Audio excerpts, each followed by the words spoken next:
읽어드린 말씀으로 인본주의의 말로라는 제목으로 하나님께서 우리에게 베푸실 은혜를 확인하는 시간 되기를 간절히 소원합니다. 우리는 약 한 달이란 시간 동안 열왕기상 2장 말씀을 가지고 인본주의를 쓴 자들의 결말이 어떠한지 함께 살펴보았죠.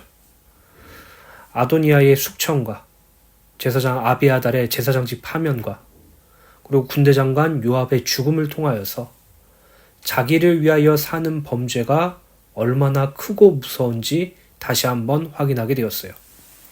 오늘 살펴볼 말씀은 시므이라는 인물에 대한 말씀입니다. 우리가 잘 아시다시피 사무엘하 16장에 등장했던 인물로 다윗에게 저주와 악독한 말을 했던 인물이죠. 이 시므이가 솔로몬과 분야에게 죽임을 당하고서야 이제 모든 숙청이 끝나고야 됩니다.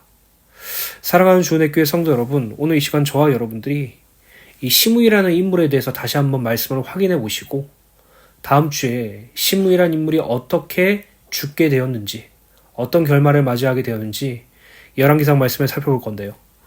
이 말씀을 통하여서 우리가 우리 자신을 위한 삶을 살아가는 것이 아니라 하나님을 위하여 살아가는 삶이 얼마나 크고 기쁜지, 또 그것이 우리에게 얼마나 중요한 것인지 확인하는 시간 되기를 간절히 소원합니다. 로마서 12장 14절에서부터 21절의 말씀을 읽어드리도록 하겠습니다. 이 말씀을 한번 곰곰이 묵상해 보시길 바라요. 너희를 박해하는 자를 축복하라. 축복하고 저주하지 말라. 즐거워하는 자들과 함께 즐거워하고 우는 자들과 함께 울라. 서로 마음을 같이하여 높은 데 마음을 두지 말고 도리어 낮은 데 처하며 스스로 지혜 있는 채 하지 말라. 아무에게도 악을 악으로 갚지 말고 모든 사람 앞에서 선한 일을 도모하라. 할 수 있거든 너희로서는 모든 사람과 더불어 화목하라.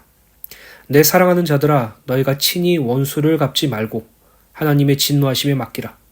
기록되었을 때 원수 갚는 것이 내게 있으니 내가 갚으리라고 주께서 말씀하시니라.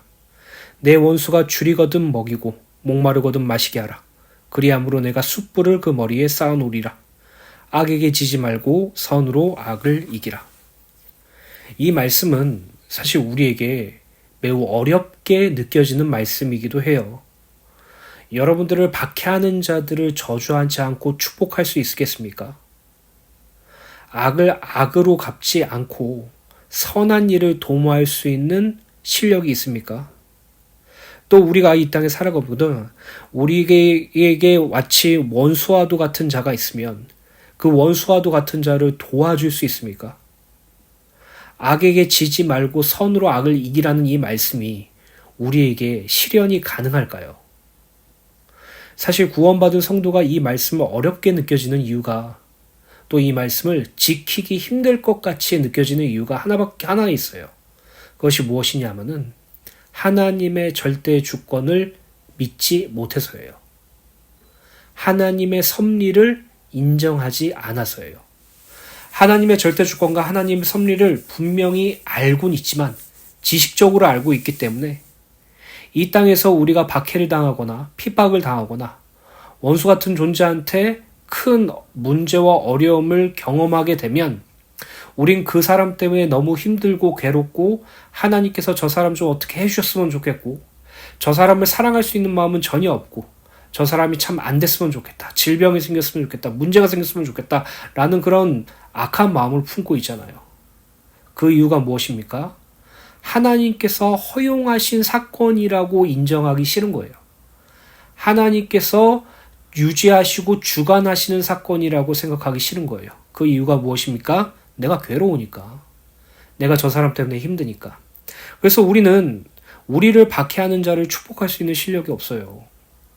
우리는요, 악을 악으로 갚기를 원하지 선으로 도모하고 싶지 않아요. 우리는요, 우리의 원수를 줄이게 만들기 원하고 우리의 원수가 목마르기를 원해요. 이것이 우리의 한계죠. 그러나 구원받은 성도가 하나님의 절대 주권, 하나님의 섭리를 믿음으로 받는 순간 나에게 닥쳐오는 모든 환경과 상황과 인간관계의 갈등과 여러 가지 그 모든 것들조차도 하나님의 허용하심 속에 일어난다는 것을 알기 때문에 하나님에게 질문하고 하나님만 의지하며 원수를 하나님께서 갚아주실 것이라는 믿음으로 말미암아 그 사람에게 축복할 수 있고 그 사람에게 먹이고 마시게 할 수 있고 그 사람에게 선한 일을 도모할 수 있는 것이에요. 그리고 중요한 점은 여기서 여러분들을 박해하는 자, 여러분들을 핍박하는 자란 그리스도 예수를 믿는 믿음 안에서 그것을 핍박하고 박해하는 자들을 의미해요. 그냥 단순히 말싸움하고 서로 생각이 틀려서 부딪히고 그래서 저 사람을 원수 갚아주세요 이런 개념이 아니에요. 성도가 성도답게 살아가는 데 있어서 그리스도인이 그리스도를 닮아가는 삶을 살아가는 데 있어서 오는 여러 박해자들과 핍박자들을 사랑하고 그들을 돕고 그들에게 하나님의 은혜를 베풀 수 있는 그 유일한 방법은 하나님께서 허용하신 일이기 때문이에요. 하나님께서 나에게 허락하신 일이기 때문이에요.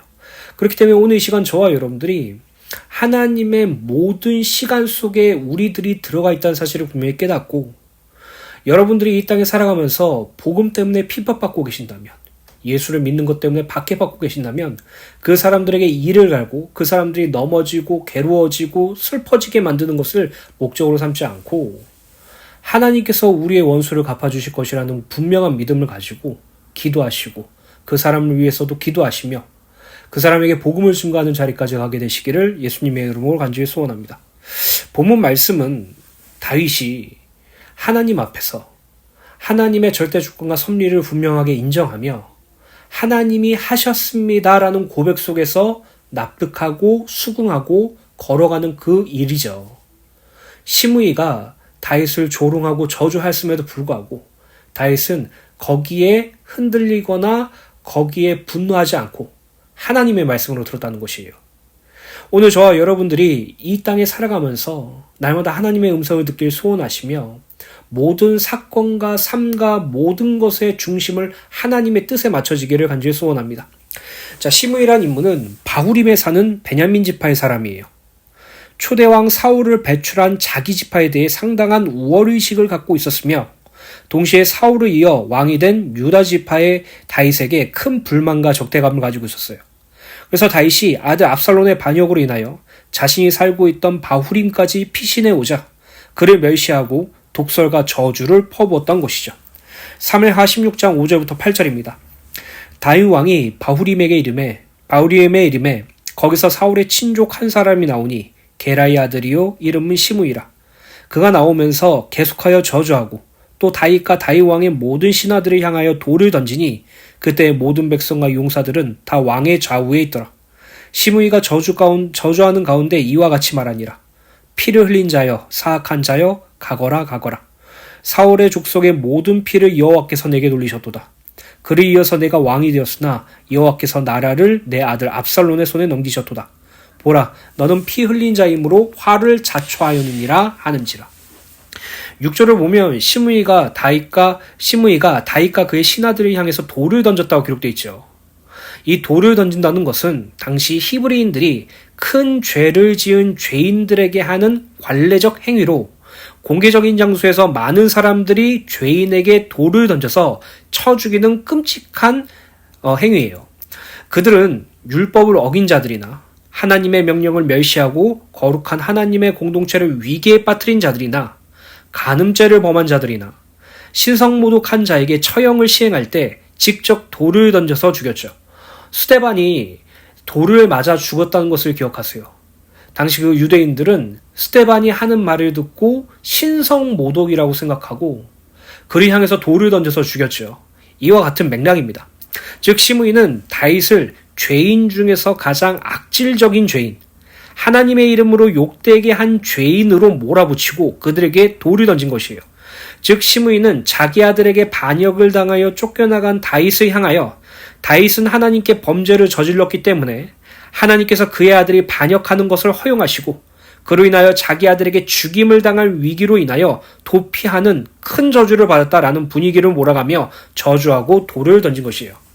우리가 말씀을 예전에 살펴보아서 알 수 있듯이 압살롬은 자기 스스로 왕이 되기 위하여 반역을 일으켰죠.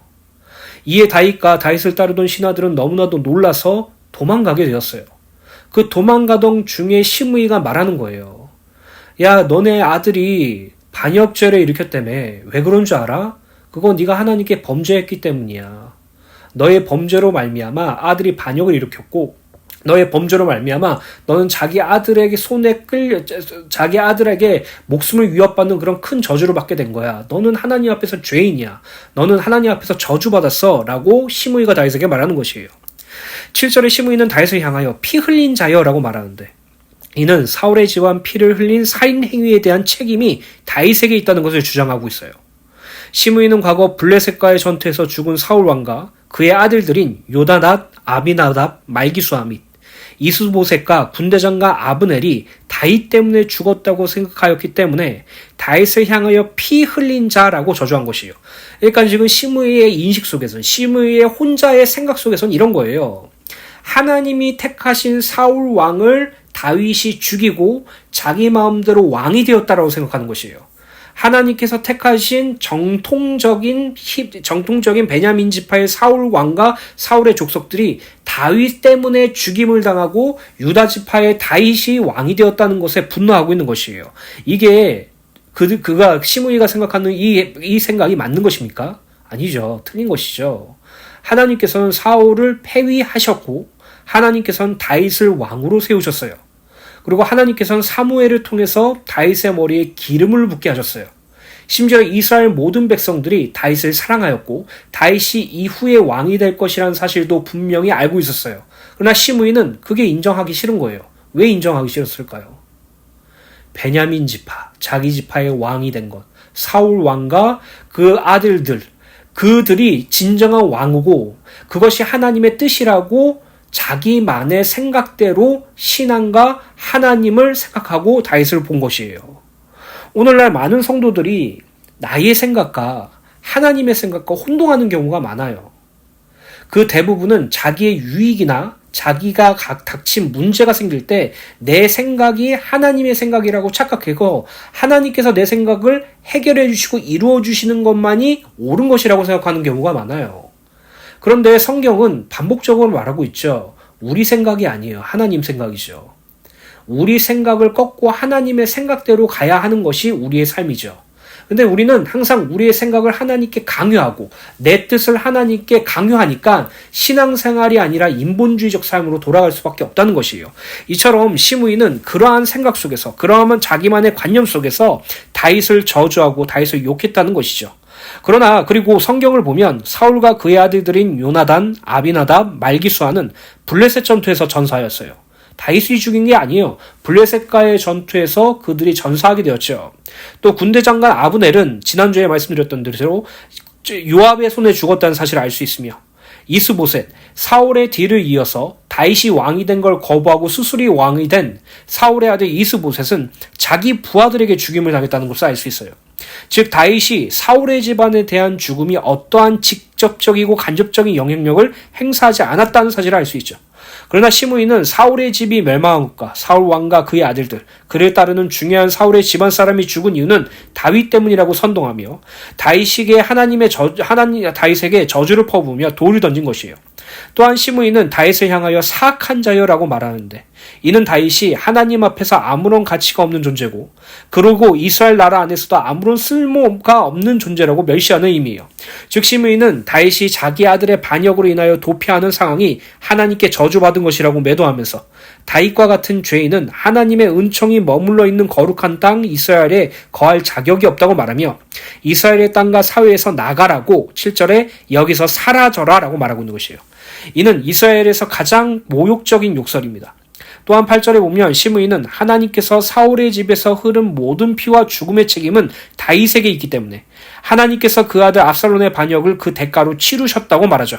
즉 시므이는 하나님이 사울을 이스라엘 왕으로 세우셨으나 다윗이 그 자리를 피 흘림이라는 인간적인 살인 범죄의 수단으로 왕권을 창탈하여 왕위에 대한 불법성을 지적하면서 그로 인하여 아들 압살롬의 반란을 일으키는 저주를 받은 것이라고 말하고 있죠. 즉 말씀을 정리하자면 시므이는 여호와 하나님의 이름으로 다윗을 정죄하고 조롱하고 저주하고 있는 것이에요. 그렇다면 이것이 맞는 것입니까? 다윗이 진짜 사울의 집안의 피 흘린 범죄 때문에 아들 압살롬이 반역죄를 일으키고 이러한 고통 가운데 머물렀습니까? 아니죠. 사울과 사울의 집안의 피 흘린 죄 때문에 이런 대가를 받은 것이 아니에요. 그리고 더더군다나 하나님께 저주받은 것도 아니죠.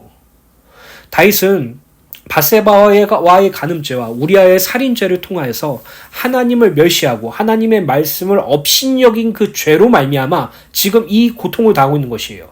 그리고 이 고통은 하나님께서 그에게 범죄로 말미암아 저주를 내신 것이 아니라 범죄로 말미암아 징계하셨다는 사실을 분명히 알고 있죠. 그리고 더욱 중요한 것은 하나님께서 사울이 아닌 다윗을 이스라엘의 왕으로 택하셨다는 사실을 분명히 말씀하고 있는 것이에요. 결국 시므이가 말하는 모든 것은 거짓이고 선동이고 날조고 매도라는 사실을 알 수 있어요. 사랑하는 주내교회 성도 여러분, 오늘 이 시간 저와 여러분들이 이 땅에 살아가면서 하나님의 뜻을 날마다 분별하는 은혜가 있게 되시길 간절히 소원합니다. 하나님의 뜻을 알 수 있는 은혜가 우리들에게 날마다 일어나기를 간절히 소원합니다.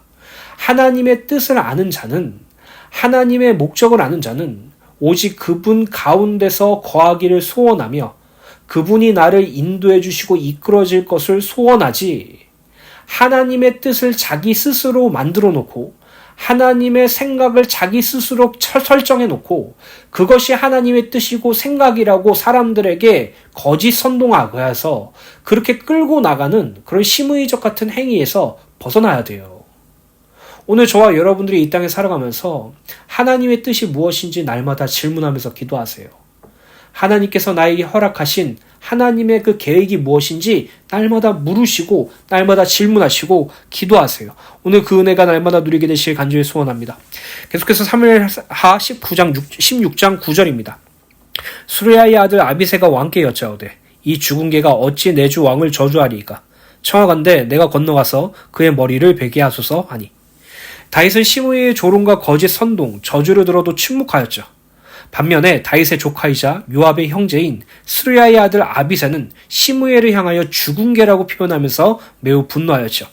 여기서 죽은 개란 아무런 쓸모도 없는 자라는 의미로 고대 히브리 사이에서는 개를 부정한 동물로 간주했어요. 거룩하신 백성 이스라엘과 구별되는 이방인을 개로 표현하기도 하죠. 즉 아비새는 다윗에게 당신을 저주하는 자, 즉 아무런 가치 없는 저 시므엘의 머리를 벨 수 있게 허락해달라고 간청하고 있는 것이죠. 그때 다윗은 이렇게 말합니다. 사무엘하 16장 10절입니다. 왕이 이르되 수르야의 아들들아 내가 너희와 무슨 상관이 있느냐? 그가 저주하는 것은 여호와께서 그에게 다윗을 저주하라 하심이니 내가 어찌 그리하겠느냐 할 자가 누구겠느냐 하고. 10절에 다윗은 아비새의 충정 어린 부탁을 거부하면서 네가 상관할 일이 아니라고 말하죠. 비록 아비새의 말이 맞는 말이고 자신에 대한 충정을 나타낸다는 말이라고 할지라도 그것은 단지 인간적인 관점의 해석일 뿐이지 하나님의 섭리의 관점은 아니라고 말하고 있는 것이에요. 다윗은 지금 자신에게 일어나고 있는 모든 일들이 하나님의 뜻과 섭리에 따라 일어난 것임을 믿고 있었어요. 그래서 다윗은 시므이가 자신을 저주하는 것도 여호와 하나님께서 그에게 자신을 저주하는 것을 허용하셨기 때문에 가능한 것이라고 말하고 있는 것이에요. 즉 다윗은 자신을 향하여 조롱과 멸시를 보내고 저주를 하며 돌을 던지는 그 시므이의 말과 행동이 하나님의 주권 안에 하나님의 섭리 안에 있다는 사실을 분명하게 알고 있었어요. 그 이유는 다윗은 과거 자신이 밧세바와 간음하고 그의 남편이 우리아를 죽임으로써 하나님과 그분의 말씀을 멸시한 범죄를 지었다는 사실을 분명히 알고 있었고 그 죄로 인해 하나님이 시므이를 통해 자신을 징계하며 훈련하고 계신다는 것을 인식하였던 것이에요. 더욱 중요한 고백은 10절 하반절에 하나님께서 하신 일에 어찌 그리하였느냐 할 자가 누구겠느냐라는 다윗의 고백이에요. 이는 하나님이 하신 주권과 섭리 속에서 일어나는 일이라는 사실을 진정으로 믿는다면 어떻게 하나님께 당신은 왜 나에게 이렇게 행하셨습니까? 라고 반문할 수 있느냐고 절대 하나님께 반문할 수 없다고 말하고 있는 것이에요. 즉 다윗은 하나님의 절대 주권을 인정하였고 더욱 중요한 것은 모든 일에 관여하시고 행하시는 하나님의 의로우심도 인정하였다는 사실이에요. 오늘날의 성도들이 그리고 예수를 믿지 않는 사람들조차도 세상에서 제일 억울하다고 생각하는 것이 무엇이냐면 내가 하지 않은 일, 내가 의도치 않은 일에 오해를 받아서 상대방에게 핍박과 조롱을 당하는 경우죠. 억울한 일 당할 때가 가장 괴로워요. 내가 잘못을 했으면, 내가 실수를 했으면 차라리 씁쓸해도 인정할 수 있는데 내가 잘못한 것도 아니고 내가 실수한 것도 아니고 그냥 억울한 상황 속에서 사람들이 나를 정죄하거나 사람들이 나를 조롱하거나 사람들이 나를 평가한다면 우리는 견디기 어렵죠. 그런데 다윗은요, 누가 봐도 자신의 잘못이 아닌데도, 압살롬의 반역죄가 자신의 잘못이 아닌데도 불구하고, 잘못일 수도 있겠죠. 그러나 대외적으로는 자신의 잘못이 아니었죠. 그럼에도 불구하고 자신에게 하나님의 이름으로 저주를 하고, 너가 이렇게 된 것은 하나님께 범죄였기 때문이라고 신앙적으로 그를 평가절하하고, 그러면서 그를 조롱하고 저주하는 것조차도 참을 수 있었던 것은 하나님이 그렇게 하셨어 라는 고백이에요. 하나님이 이렇게 허용하셨어. 하나님이 나에게 허락하신 일이야. 내 삶 속에 단 1.1%, 0.1%도 하나님의 주권 아래 벗어난 적이 없어. 100% 하나님 주권 아래 있어. 지금 나에게 억울한 상황이 생겼고, 지금 나에게 슬픈 상황이 생겼고, 저 사람이 나를 조롱하고 비웃고 저주하지만 하나님께서 허용하신 일이야. 하나님께서 허락하신 일이야. 하나님의 주권 속에서 일어난 일이야. 그러니 내가 저 사람에게 무엇을 말하고, 또 내가 하나님께 도대체 나한테 왜 이런 일을 행하셨습니까? 라고 하나님을 원망할 수 있겠느냐라고 말하는 것이죠. 오늘날의 성도들도 마찬가지예요. 대부분의 성도들은 신앙생활 중에 고난과 어려움이 닥칠 때 하나님의 절대 주권과 하나님의 섭리를 머리로만 알고 있기 때문에 하나님을 원망하거나 또 하나님께 체념하죠. 그러나 성도가 하나님의 절대 주권과 하나님의 섭리를 믿음으로 받아들이고, 또 하나님은 항상 의로우시며 하나님은 항상 선하시며 하나님은 항상 우리에게 의로움과 선하심을 베푸신다라는 사실을 인정한다면, 성도는 문제와 어려움과 억울한 상황 가운데서도 원망의 자리에서 전적으로 의뢰함으로, 체념의 자리에서 전인격적인 의지함으로 옮겨지게 되어 있어요. 다윗은 지금 자신이 받은 고통으로 인하여 견딜 수 없을 만큼 괴로움에 있지만, 이 모든 일은 하나님의 주권적 작정으로서 하시는 일이고, 또한 하나님께서는 이 일을 전적으로 옳으신 판단으로 하시는 일이니 그것이 대해 자신이 하나님 나에게 왜 이렇게 하셨습니까? 왜 나에게 이런 고통을 주시는 것입니까? 라고 항의할 수 없다라는 것이에요. 시편 119편 75절부터 77절의 말씀을 현대인의 성경으로 보면, 여호와여 나는 주의 판단이 의로운 것과 나를 벌하신 것이 주의 신실하심 때문이라는 것을 압니다. 주의 종에게 약속하신 대로 주의 한결같은 사랑이 나의 위로가 되게 하소서.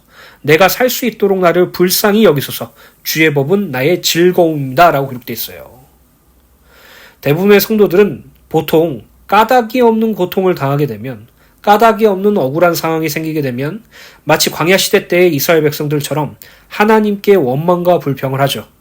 그러나 하나님 앞에서 자신이 어떤 존재인지, 또 하나님이 어떠한 분이신지 분명히 알고 있다면 하나님의 행사의 옳으심을 인정할 수밖에 없고 하나님께 전적으로 의지할 수밖에 없죠.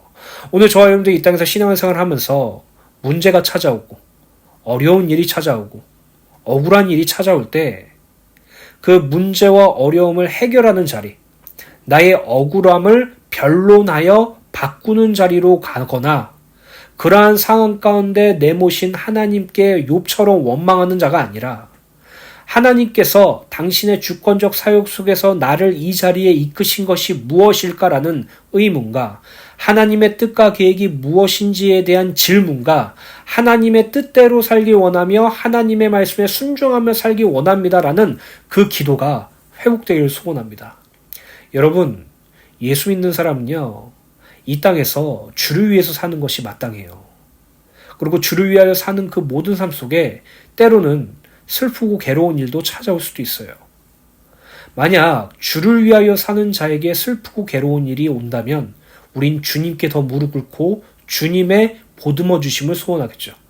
그러나 자기를 위하여 사는 자에게 어려움과 문제가 찾아왔을 때 우리는 하나님이 원망의 대상이 돼요. 불평의 대상이 돼요. 오늘 저와 여러분들이 이 땅에서 무엇을 위하여, 누구를 위하여 사는지 확인하시기를 예수님의 이름으로 간절히 소원합니다. 결론입니다. 사무엘하 16장 11절부터 12절 말씀을 읽어드리겠습니다. 또 다윗이 아비새와 모든 신하들에게 이르되 내 몸에서 난 아들도 내 생명을 해하려 하거든 하물며 이 베냐민 사람이랴. 여호와께서 그에게 명령하신 것이니 그가 저주하게 버려두려. 혹시야 여호와께서 나의 원통함을 감찰하시리니 오늘 그 저주 때문에 여호와께서 선으로 내게 갚아주시리라 하고, 11절의 다윗은 자신의 피를 나누고 자신이 사랑하는 친아들도 반역을 일으켜 자신을 죽이려고 하는데 자기 핏줄도 아닐 뿐만 아니라 사울의 집안의 왕권을 빼앗았다고 생각하며 자기에 대해 끊임없이 부정적인 감정을 가지고서 자기를 조롱하고 저주하고 있는 저 시므일은 이상할 것이 없다고 말하고 있죠. 더욱 중요한 말씀은 시므이가 자기를 향하여 저주하고 돌을 던지는 것조차도 여호와 하나님께서 명령하신 것이니 그가 그렇게 하도록 내버려두라고 말하고 있는 부분이에요. 다윗은 현재 자신이 당하고 있는 고난이 의로우신 하나님의 분명한 간섭 아래서 일어나는 하나님의 징계이자 훈련이라고 믿으며 시므이의 행동을 제지하지 말라고 부하들에게 명령하는 것이에요. 잠언서 3장 11절부터 12절에 보면 내 아들아 여호와의 징계를 경히 여기지 말라. 그 꾸지람을 싫어하지 말라. 대저 여호와께서 그 사랑하시는 자를 징계하시기를 마치 아비가 그 기뻐하는 아들을 징계함 같이 하시느니라 라고 읽됐어요. 구원받은 성도들에게는 예수를 믿는 것 때문에 오는 핍박과 하나님께서 우리에게 허락하시는 징계가 있어요. 그리고 하나님께서 우리에게 징계를 허락하시는 이유는 단순히 우리를 괴롭히기 위해서가 아니에요. 우리의 어떤 모자른 부분이나 우리의 어떤 불신앙을 정죄하고 판단하고 심판하시기 위해서 우리를 징계하시는 것이 아니에요. 하나님께서 우리를 징계하시는 이유는 히브리서 12장 10절에 기록되어 있죠. 하나님께서 우리를 자기의 거룩하심에 참여하게 하시려고 우리에게 유익이 되도록 징계하신다고 기록되어 있어요. 여러분, 부모만이 자녀를 징계할 수 있어요. 내 자녀가 아닌데 징계할 수 있어요? 징계 못해요. 며칠 전에 저희 집에 미경이의 딸이 놀러 왔거든요. 미경이의 딸이 너무나도 예쁘고 귀여운데 이 아이가 혹시라도 잘못하게 되면 제가 이 아이를 징계할 수 있어요? 못해요. 미경이야 미경이 남편만 할 수 있는 것이에요. 제가 아무리 인격이 훌륭하고 제가 아무리 좋은 사람이고 제가 아무리 돈이 많고 제가 아무리 훌륭한 존재라고 할지라도 제가 미경이의 딸을 징계할 수 있는 이유와 근거가 되지 못해요. 부모만이 할 수 있는 것이에요. 하나님이 아버지로서 자녀된 여러분들을 징계하시는 것이에요. 단순히 여러분들을 괴롭히고 여러분들을 힘들게 하는 악취미적인 그런 것이 아니라 하나님의 성품, 하나님의 거룩함을 닮아가고 쫓아가는 자로 하나님의 거룩하심에 참여하는 자가 되게 하시려고 우리에게 유익이 되시도록 징계하신다고 기록되어 있어요. 우리도 부모인 저희도 우리 아들과 딸을 때로는 징계할 때가 있죠. 왜 징계합니까? 그냥 내가 화나서 화풀이 합니까? 아니에요. 그 아이가 조금이라도 올바르게 자랄 수 있도록, 그 아이가 조금이라도 차후에 나은 선택을 할 수 있도록 징계하는 것이죠. 그게 부모가 자녀에게 하는 징계고, 오늘날 우리가 받는 징계는 하나님께서 아버지로서 자녀에게 주신 징계라는 것이에요. 사랑하는 주내교회 성도 여러분, 원망하지 마시고 하나님의 성품과 하나님의 거룩함에 참여한 자의 삶을 살아가시는 그 은혜가 되시기를 간절히 소원합니다. 또한 12절을 보면 다윗은 하나님께서 자신의 원통한 마음을 감찰해 주실 것이고 하나님께서 오늘 이 저주를 선으로 갚아주실 것이라고 고백하죠. 즉 다윗은 하나님께서 자기의 마음을 아신다는 사실과 하나님께서 허락하신다면 이 저주스러운 상황을 선으로 바꿔주실 수 있는 유일한 분이라는 사실을 믿고 있었던 것이에요. 그러니까 다윗은 단순히 쟤 욕하네. 근데 나한테 하나도 기분이 안 나쁘지? 나는 이런 욕 따위 이런 저주 따위 넘어갈 수 있지? 라고 마인드가 좋아서 넘어간 것이 아니에요. 너무 억울하고 괴롭고 원통하지만 하나님께서 나의 마음을 알아주시니까, 하나님께서 이런 저주스러운 상황을 선으로 바꿔주실 걸 아시니까 내가 저 사람의 입을 막고 저 사람을 때리고 저 사람을 죽이는 게 아니라 하나님께서 선으로 돌려주실 것이니까, 하나님께서 나의 원통함을 알아주실 것이니까 그게 전부라고 말하고 있는 것이죠. 하나님께서 우리의 마음을 아십니다. 그리고 우리의 상황과 형편과 생각과 마음 모두 아세요.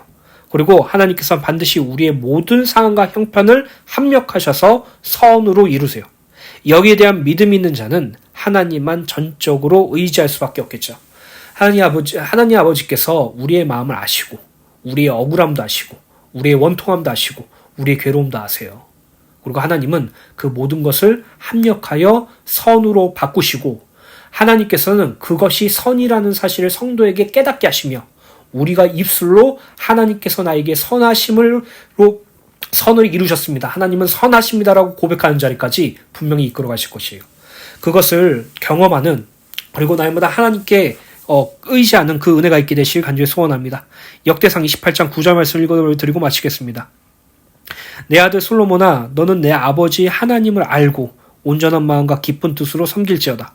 여호와께서는 모든 마음을 감찰하사 모든 의도로 아시나니 내가 만일 그를 찾으면 만날 것이요 만일 내가 그를 버리면 그가 너를 영원히 버리시리라. 나 우리의 마음을 감찰하시고 우리의 모든 의도를 하시는 하나님 앞에 날마다 나아가시고 날마다 하나님을 찾는 주은혜 교회 성도님들 되시길 간절히 소원합니다.